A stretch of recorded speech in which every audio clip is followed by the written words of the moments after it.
আসসালামু আলাইকুম রহমতুল্লাহি ওয়া বারাকাতুহু।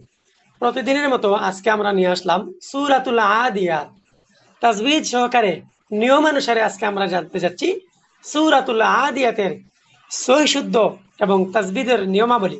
অবশ্যই আপনি এই ভিডিওটি কন্টিনিউ করবেন সম্পূর্ণ।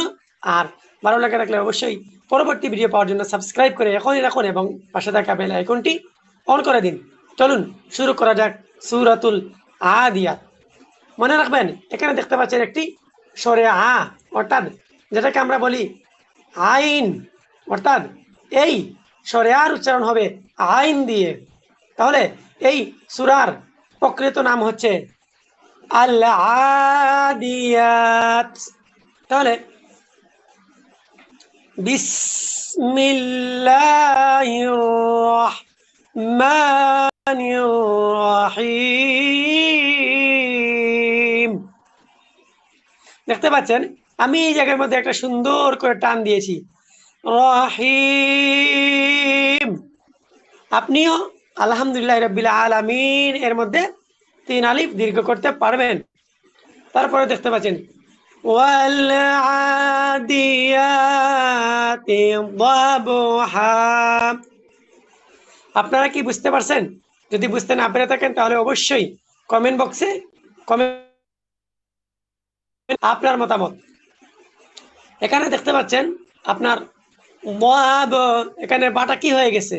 এখানে বাটা হয়ে গেছে কলকলা, অর্থাৎ বা যদি সাকিন হয় তাহলে কলকলা করে পড়তে হয়। বা যদি সাকিন হয় তাহলে কিভাবে পড়তে হয়? যদি আপনারা না বুঝে থাকেন তাহলে অবশ্যই কমেন্ট বক্সে জানাবেন। তারপরে দেখতে পাচ্ছেন ফেলমু।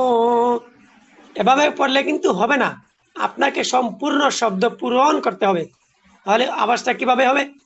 ফালমুরিয়াতি কদহা।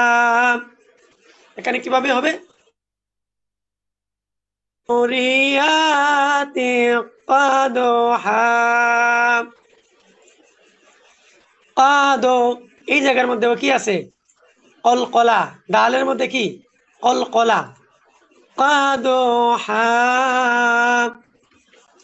তারপরে দেখতে পাচ্ছেন ফালমুগিরাতি সুবহা। অর্থাৎ এখানের মধ্যে অনেক কি দেখা যাচ্ছে? কলকলার হরফ দেখা যাচ্ছে। এখানে একটা আছে বা, এখানে একটা আছে ডাল, এখানে একটা আছে আবার সাকিন হয়, তাহলে কলকলা করে পড়তে হয়। তারপরে দেখতে পাচ্ছেন فأثرن به نقعا। এখানের মধ্যে কি হয়েছে? কলকলা হয়েছে। এখানের মধ্যে কি হয়েছে? না ক, কাফ কলকলা হয়েছে। না ক।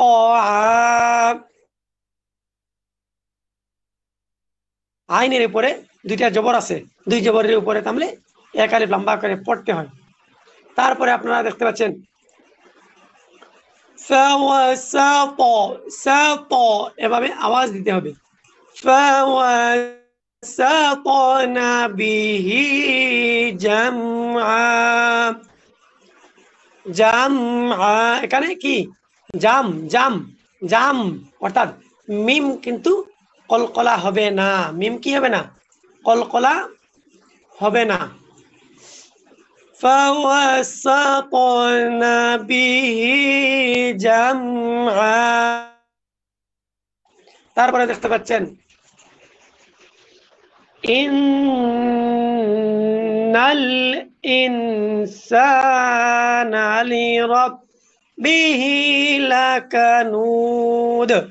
এখানে ওয়াকফ অবস্থায় কলকলা হয়েছে, ওয়াকফ করেছি যার কারণে দাল সাকিন হয়েছে, এই জন্য কলকলা হবে। তারপরে হচ্ছে ওয়া ইন্নাহু আলা যালিক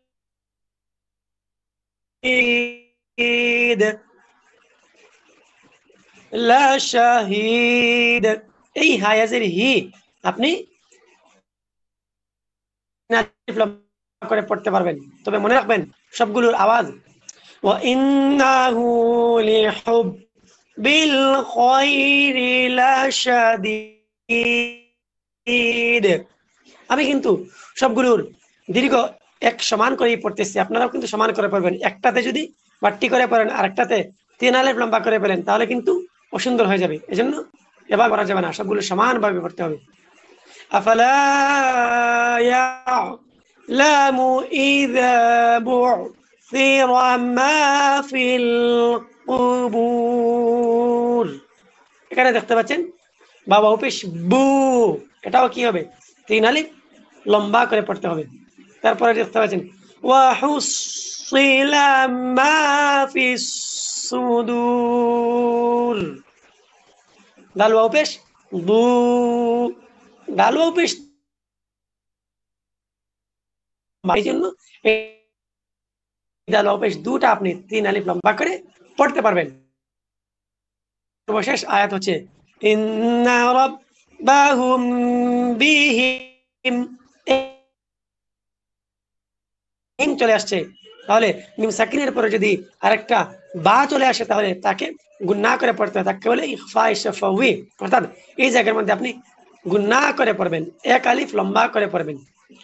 ইন্না রাব্বাহুম বিহিম বিহিম ইয়াউমাইযিল লাখাবীর। সর্বশেষ একটা নিয়ম আপনাদেরকে আমি জানিয়ে দেই, সেই নিয়মটা হচ্ছে যদি রা ওয়াকফ অবস্থায় সাকিন হয় এবং তাহার পূর্বে কখনো ইয়া সাকিন হয় তাহলে ওই রা সর্বাবস্থায় কি হয়, ওই রা সর্বাবস্থায় বারিক হয়। তাহলে এই রাকে আপনি কি করে পড়বেন, বারিক করে পড়বেন। কেন বারিক করে পড়বেন?